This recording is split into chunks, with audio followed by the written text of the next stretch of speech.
I am joined today by my friend Andrew with a good name. Hello, Andrew. Yes, hello, Andy. You see, if I'm Andrew, then I'm in trouble. That's the thing. Are you Ah, Andy in different circumstances, or is it always Andrew? it's always Andrew, but people do shorten it at times, and sometimes they use it to wind me up as well. So I yeah, really, I am shocked, absolutely shocked. I tell you that people can try and wind you up. yeah, they do. Right, and now you work for Leading the Way. Let's just delve into that a little bit, and then we can go wherever we're going to go. But Yes, what's Leading the Way all about for people who've never heard of that? right. So leading the way is a predominantly a radio television broadcasting ministry. So it started small in Atlanta, Georgia, where Dr. Michael Youssef, who's the founder of the organization, that's where he's based, and he just started small there in Atlanta, broadcasting his teaching from the Bible. And now, all these years later, that's spread far and wide across 6 continents in 28 languages, different radio and television platforms that we partner with, such as yourself. So that's predominantly what we're about, but we do have other aspects to the ministry as well. We have our own kingdom satellite channel into the Middle Eastern countries, 22 Arabic speaking countries. And that is impacting the Muslim world because Dr. Yusuf comes from Egypt. He lived in Lebanon for a short time. He knows that world and he has a heart for that world. So he's trying to impact, obviously, those countries with the gospel. And we're hearing great stories, testimonies every quarter that get sent to us in a report, which is wonderful. We've also got a little navigator device that's solar powered. And thousands of these are produced every year, programmed in different languages, and they have the whole New Testament and 150 of his Bible teachings, and they go around the world, especially to countries that are hard to reach, where perhaps missionaries and Bibles cannot go. And besides that, we've got our own Awake UK prayer movement, and as well our books and publications that get distributed everywhere. So there's different aspects to the ministry. I don't know if you just mentioned that. How long has this been going now? Well, since the late 80s. So, 80s. yeah, 35 years, I think, or Okay. more. Yeah. 45. But yeah, it depends when. I mean, Yes. it's impressive. Um, Yes. Anything that can kind of get into hard to reach areas. I've seen some amazing projects. I mean, there are different satellite um, organizations, I don't know how you want to word it, but TV companies, I Yes. guess, to a degree, who are broadcasting their signal into places where you physically can't go. Yeah. I know I followed various people. There was somebody came up with a hologram Bible, which Oh, wow. sounds science fiction. Absolutely Mm. not. Dead true. And it's a little thing that you can swallow if you need to hide it. But the reality is you can get the Bible on a wall in this little Yes. tiny pill. It's phenomenal what Yes. people can come up with for the gospel, which is, I just think it's fabulous. Well, it's using technology. I mean, these devices, I heard recently that they tried distributing them in Indonesia, a number of villages, but they could only reach 2 villages because so many people were being saved along the way.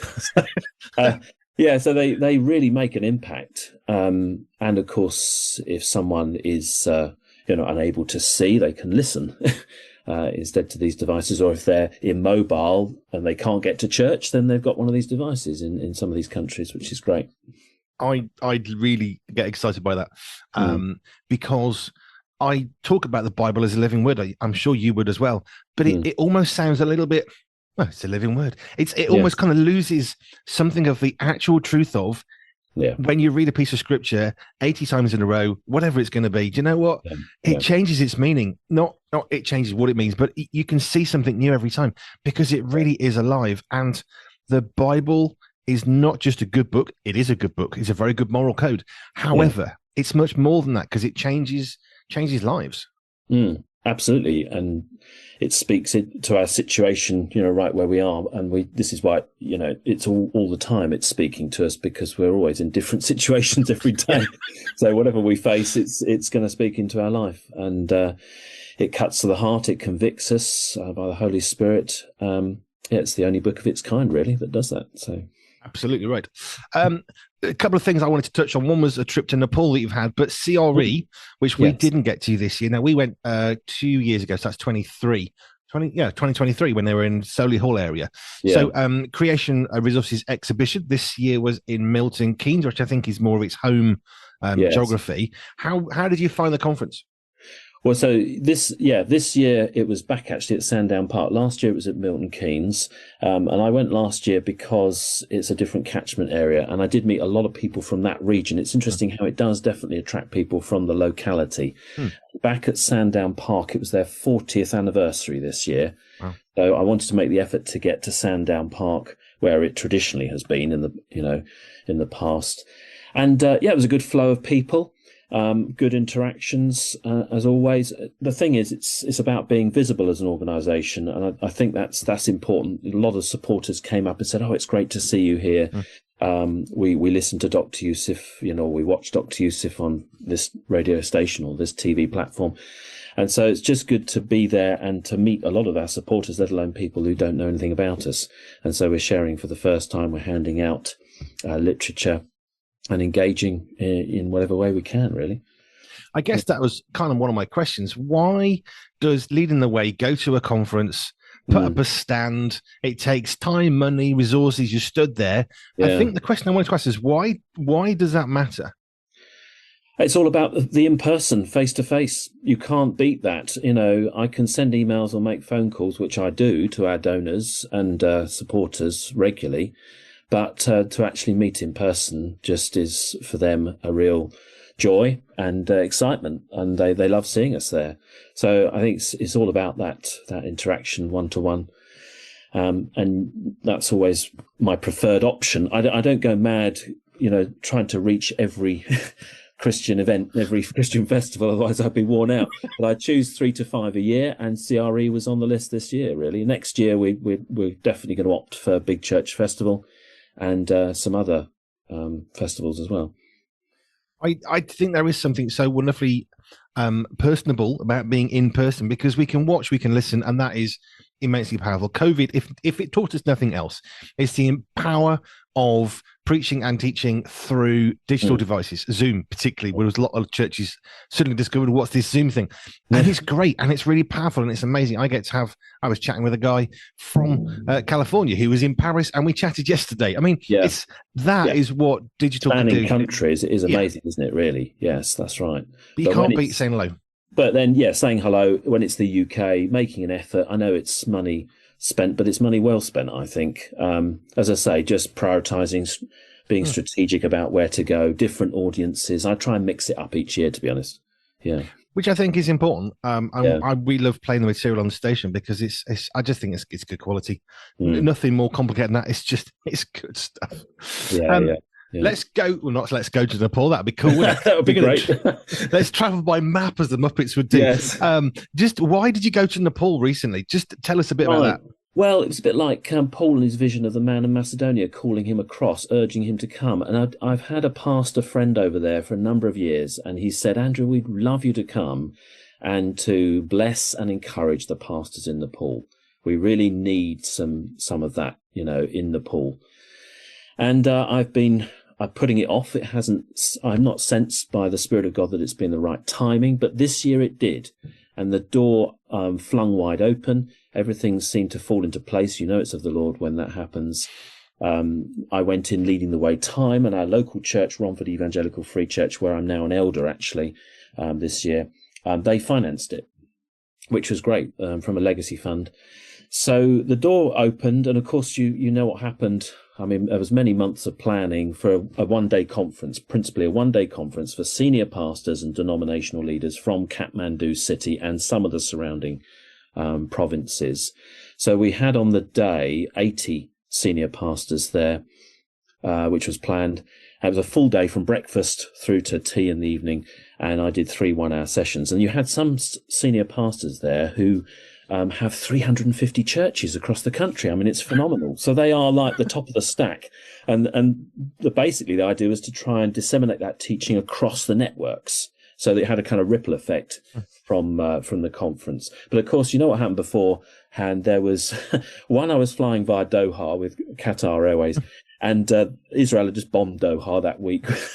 Some part of Doha. And also then there was this political unrest, this civil unrest in the country from Gen Z, who were unhappy that all their social media platforms had been shut down by the government. So they went on the streets to protest. It turned violent. Buildings were burnt down. Some of them were shot dead. It was a real mess. And I thought, well, will I ever go? But the day I flew in on the Saturday, I said, I'm going to go, whatever happens. I had to change hotels because I would be unsafe in the hotel where I was staying. So I moved slightly outside the city, which worked well. But the day I arrived, the curfew lifted and I had safe and free movement around the city, which was just the Lord's hand on it all, to be honest. That is so cool. Honestly, I like hearing how God goes ahead. And the bit that you said that really struck me, I thought, interesting, was you felt maybe this might be a thing to do, but it wasn't the time to do it. And so often in our lives, we have, I don't know, there's two ways of looking at it. We either have the money so we can go, it doesn't matter. We've got the money, we can fine. We don't even necessarily check with God, do you want us to go? But we can, therefore we see that as a green light, off we go. And then there's the other version of, as you did, waiting.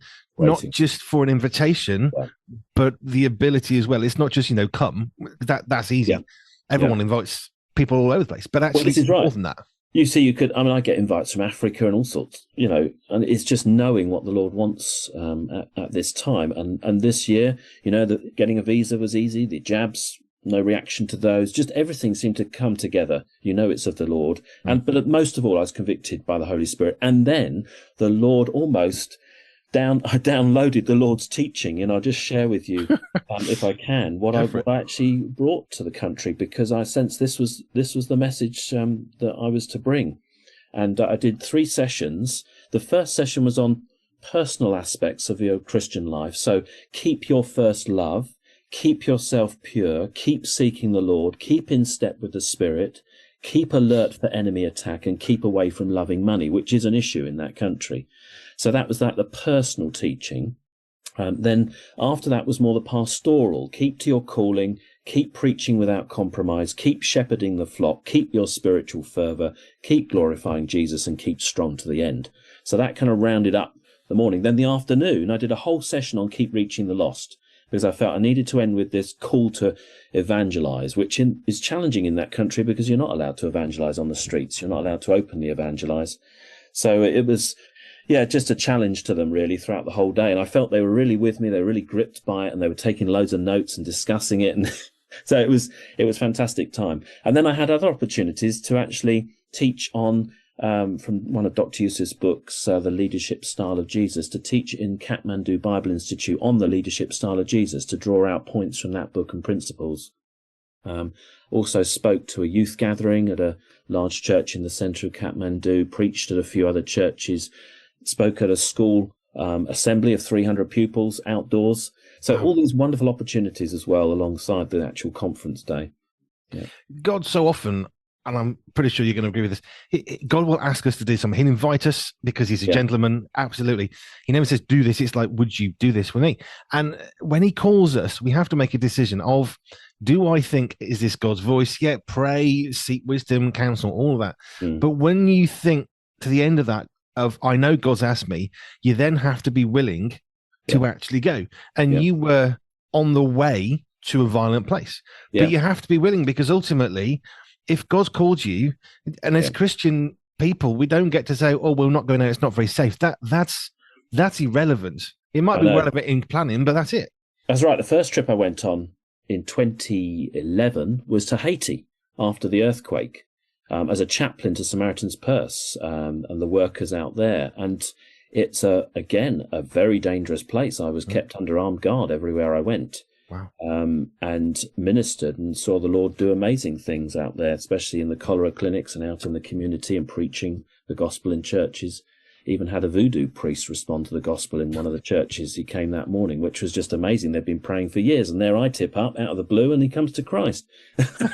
So you just, you've got to just go, and that's what, Geo, get out. I like that one. So, so it's, whatever the danger, trust the Lord. I'd still do my police work. I'm on shift this week. Again, I'm getting out there. I'm trusting the Lord to keep me safe. I'm ministering on the front line. And that's, maybe that's more my calling. I don't know. But it seems that, that's the command, isn't it? Go. Let me float this one. I was having a chat with a guy who has been all over the world. He worked for World Vision for quite a while, doing TV work for them in different countries. And we had a conversation about being risk averse. Now, this guy's from America originally, now lives elsewhere. He's been all over 130 countries. But we were talking about being risk averse. And my commentary was kind of along the lines of, I think as British people, we're far too easily risk averse. Oh, that's not very safe. No, we'll step back from that. But actually, in taking those risks, which is the bit we were chatting about the other day, in taking those risks, there are some amazing things. Now, the reality is, if you take a risk, it can go wrong. And that's probably where perhaps a British reserve spirit, maybe something, but actually taking those risks, yes, it can go wrong, but actually it can go right. Yes, it can. If it's the Lord's will, the right timing, everything. And I was always told that faith is spelled R-I-S-K, because that's what it is. You've got to step out in faith. Otherwise, we're not going to take the gospel to the ends of the earth and into these dangerous places. But just a few instances over the years that I've been in this position, but on a regular basis with the police, that's certainly the case. Yes, police are often not liked. They're the ones you want and not to see if you've just been speeding, but the ones you want when you have a crisis, and they are often in this juxtaposition of loved and hated with extremes. Well, I've been challenged recently again because, sad to say, we had a police suicide last month, and I was called upon at 6 a.m. to come alongside the team, who were obviously in shock and disbelief. So they pulled the whole team off shift, and I was there to come alongside with some other professionals as well and offer support. So you're sometimes thrown into very harrowing situations, as I was recently, and I'm keeping support, alongside that team at the moment. Yeah. I want to come back into that, but when you went to Nepal, you're speaking to these people.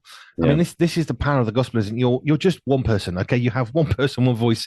You have 24 hours in a day like the rest of us, and yet you're speaking to people, and that then disseminates, and it's like ripples in a lake. Have you had any feedback from them, from what it is you went to teach them, or just even being there? Yeah, they were so appreciative more than anything else that I'd taken the time and the effort given the circumstances of their nation. And we saw the burnt out buildings. It was still tense there. There was still riot police on the streets in case anything flared up. They were just so appreciative that I'd actually come all that way to minister, to invest, to be almost like an ambassador. It felt like I was a real ambassador on this trip, actually, representing the Lord, representing Leading the Way and Romford Evan, where we worship. So it was all of that combined, to be honest. And I've had amazing feedback. They just so appreciated the teaching.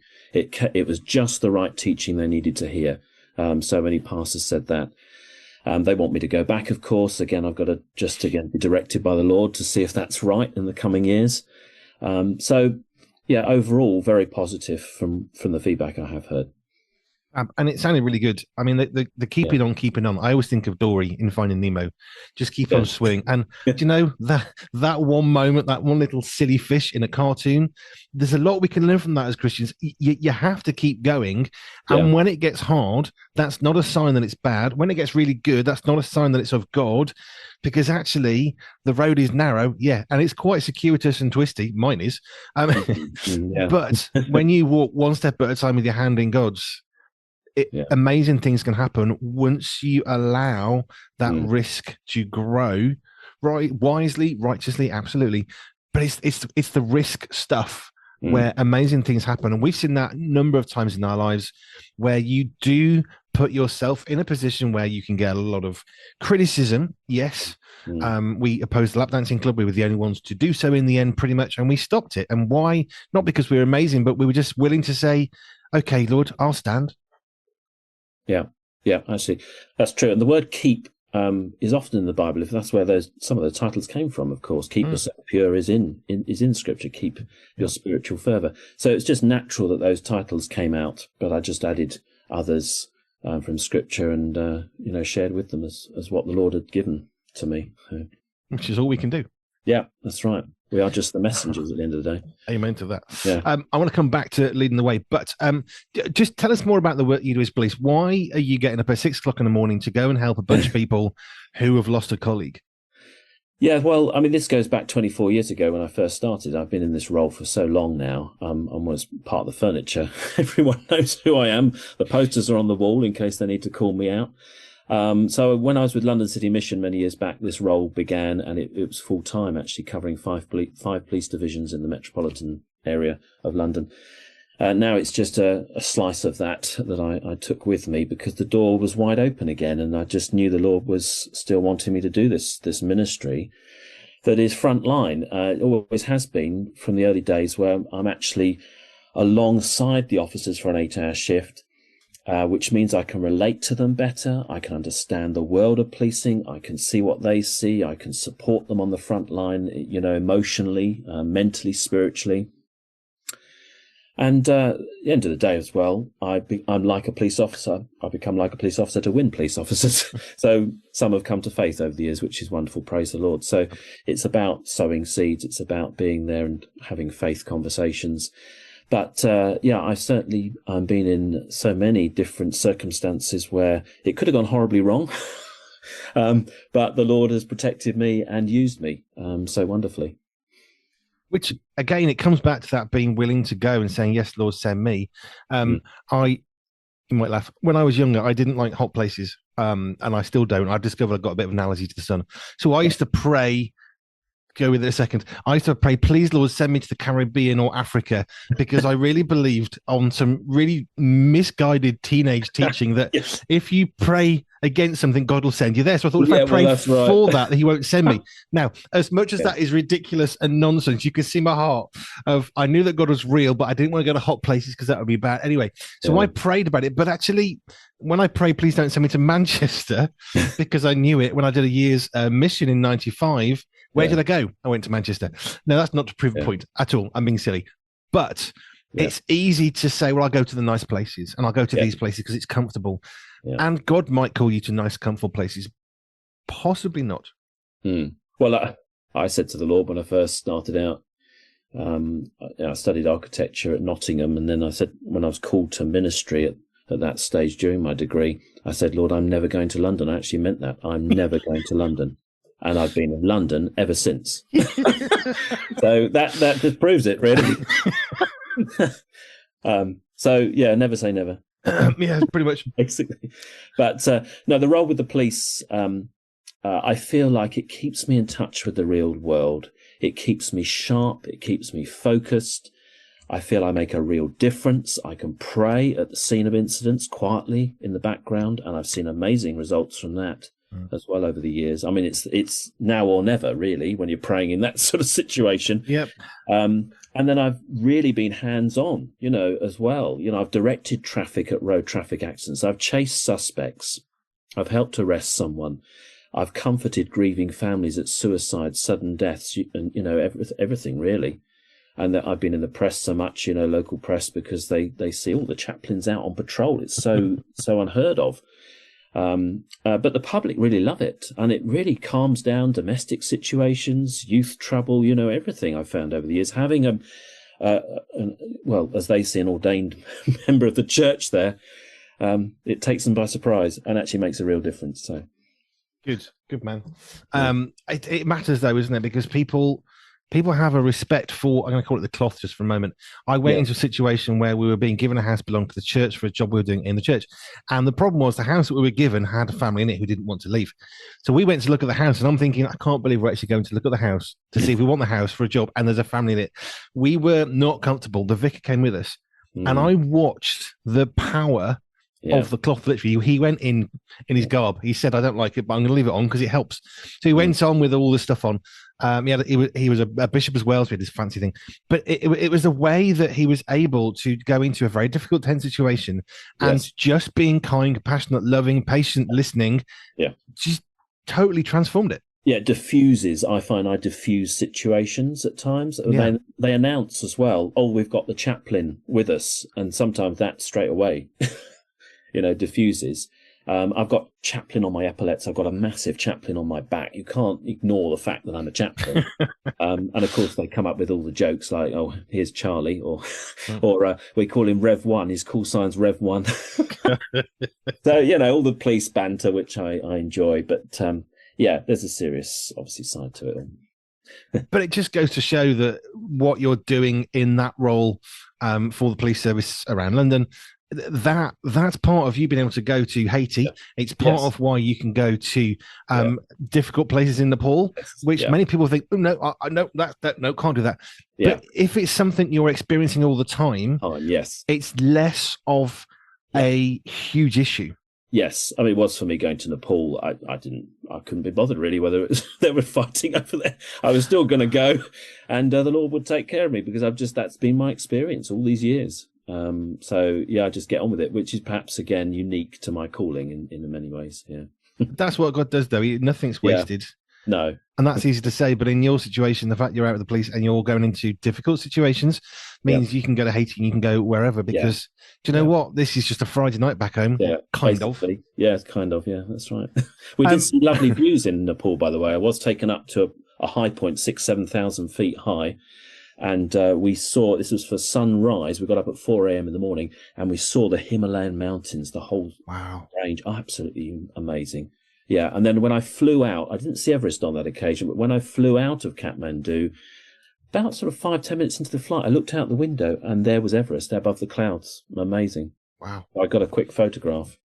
Yeah, I think I would have done as well. Get out of the way, I'm coming through. Yeah. So, yeah, amazing place. It is. Let's come back to leading the way, which is how we met at a big church in 24, I think it was. Yeah. I know we've touched on this a little bit in a previous interview, but how is it you find yourself working for Leading the Way, doing the job that you do? How do you find that role today? So my role as UK Europe Director is very much about being the representation of Leading the Way here in the UK. We don't have any other staff, although we're about to recruit a 20-year-old to look after all our social media platforms, which is great. We do have a back office that take all the phone calls, book orders, donations. So I don't do any of that. My role is to be out there, really. So I'm going to meetings, I'm speaking at churches, sharing about Leading the Way. I'm exhibiting, like at CRE and Big Church Festival. And then I'm also looking after our donors. So I'm often thanking them by phone or email, and especially the higher level donors. We did have Dr. Yusuf over here in July, who he met with some of the key leaders like Gavin Cower from EA and Mike Royal from Churches Together in Wales, some of those sort of figures. But also we had a donor lunch reception with Dr. Yusuf, and there were about 30, 40 high-level donors there at that. So my role is to really make sure everything's running well internally, but also representing the ministry externally. It's very much in my own hands, the way I use my time, which is great. I've got such freedom, which means I can do the police work. I can do my other role with the Royal Air Force Air Cadets as the London Wing Chaplain. I can be Elder of the Church. So those other 3 voluntary roles fit in around my Leading the Way time quite well, actually. Which is great because when you follow God, when you seek God and you go to Nepal or you go out on a Friday night into wherever it is with the police, you have to be open to what God might send your way. Yes. But that ability to be flexible. See, not everybody could do that. Some people would want 9 to 5, Monday to Friday, 5:05, I'm done. Yeah. Exactly. Some people would love that, but actually you're clearly the person that would be quite happy with a bit here, a bit over there, and it's flexible. But then I do have my family time, and I carve that out very strictly. Like Saturday, I won't be doing anything but being with the family. Sunday will be worshipping if I'm not out speaking, which I'm not this Sunday. It's here at home. So the weekend is generally protected time, but there are some things that do encroach now and then. But yeah, I'm very strategic, very sort of focused. I work at home, and yes, I don't mind. My whole life is a calling. It's a calling. So if something does come up in the evening, I may respond if it's right. If I'm spending time with my wife, I may say, well, I'll leave that till tomorrow. Just discerning, really. Priority and importance of ministry at times, isn't it? Alongside family. So, yeah, it's that combination. Let's go into that a little bit because Saturdays for me is my day off. We work a 6-day week, Sunday through Friday. Saturdays, people know, presenters, writers that we look after, we don't work. We finish around 9 o'clock on a Friday night when the last show goes out. By 9:30, we're done till Sunday morning. So we have a Saturday off, and we do try and protect it, but also Sometimes stuff comes up on a Saturday. I'm running a radio station. We can't ignore we're off air, or I can't log in, or that we have to respond to. So how would you advise people to have a really good, healthy approach to living that incorporates being flexible and also rigidly saying, you know what, this needs to be protected? Yeah, exactly. So, for instance, after Nepal, when I'd been away for 10 days and before that getting ready, I came back and spent some time with my parents, who are elderly. I took them away for 3 or 4 days. Then I spent some time with my wife. I took her away for 3 days. So I built in time afterwards to make up for the loss, as it were. But having said that, Anna and I, my wife and I, we are doing much more together. So in ministry, now she didn't come with me to CRE last week. She'll be coming to Big Church Festival next year, but she's assisting me much more, and we're doing things together much more now. Our children are older. I sometimes I'm going next year to Prague on one of her nursing conferences to be with her away, so that we're not separate all the time. So we're trying to join it together much more. But if there is a weekend where, yes, I'm taken out because something's occurring, maybe it's planned, maybe it's sudden, then I'll always try and make up the following week or two afterwards in some way to invest time in the family and with my wife. It's easy to think, oh, nothing I can do, time's gone, I got called away, oh well, just live with it, tough, let's get on with life. But the bit that I think you're really pulling out really beautifully is it's being intentional, which is easy to say, but then actually following through. So it's not just, let's have some time together, it's let's have some time together. Right, we are having time together, and we had time together. And it's being intentional and actually following through. And sometimes when I went away with my wife recently, didn't take the laptop, didn't look at work emails, ignored everyone, put an out of office message on. You've got to be really strict on that. Otherwise, your time away will be broken up. You won't get the rest you need. So it is being intentional, definitely. Very much so. And we try as much as we can. Sometimes we work weekends. It's the way it goes. We've got a very busy November when we're away, I think 3 times in something like 8 days. So we're already building into that. Okay, well, we need a day off here. We can't have a day there. We can't work 10 days in a straight. So how are we going to get that? And we're trying to work ahead to make sure we don't just work, 14 days in a row, which is not beneficial. Maybe call to it. Can't ever say no, not ever. I know plenty of missionaries who go abroad and do work, and they just work flat out. Brother Andrew opened doors classically 60 days in. I work 60 days visa. I work for 60 days, so never say never on that one. When you're on a mission trip like Nepal, you're only there for 8 days. You want to maximize those 8 days. Yes, I had still some rest. So after the conference on the Tuesday, which was all day, from very early morning to late at night, I had a whole day of rest on the Wednesday to recuperate and prepare for the next day. So when you're there as a missionary short term, I think you do want to give your all. But when it's the marathon race at home here that it is, pace it, you factor in time out. We go to the gym, Anna and I, each week. We might go on walks. We have those moments. And sometimes even during the week, Monday to Friday, Anna doesn't work Mondays. So we might go out for lunch on a Monday. Now I'm supposed to be working, but I just keep an eye on the email occasionally and then come back and respond to anything. So it's all about that, carving out the time, isn't it? Flexibility requires intentionality. Yeah, exactly. Yes, I like that. Otherwise, your time just drifts away if you're not careful. It's very easy to nibble away at the edges and then the middle, and then talk about burning the candle at both ends, but it's easy to stick it over a hot plate at the same time and think, where's it gone? Yeah, that's right. Let's move away from the hot. Right, Andrew, thank you. If people want to find out more about leading the way, how do they do that?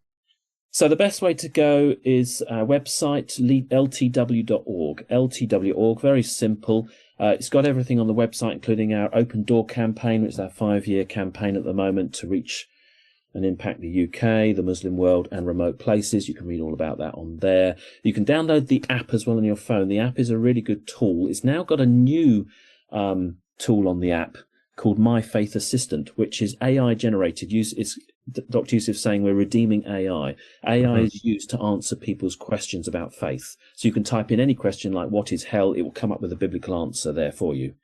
So the app on your phone, just go to the App Store, download it, and you've got their devotions for every day. You've got all of Dr. Yusuf's teachings, latest teachings. You've got this My Faith Assistant, and there's so much more as well. So the website, ltw.org, and the app, 2 places to go. Fabulous. Or just listen to our radio 12 o'clock on a Sunday.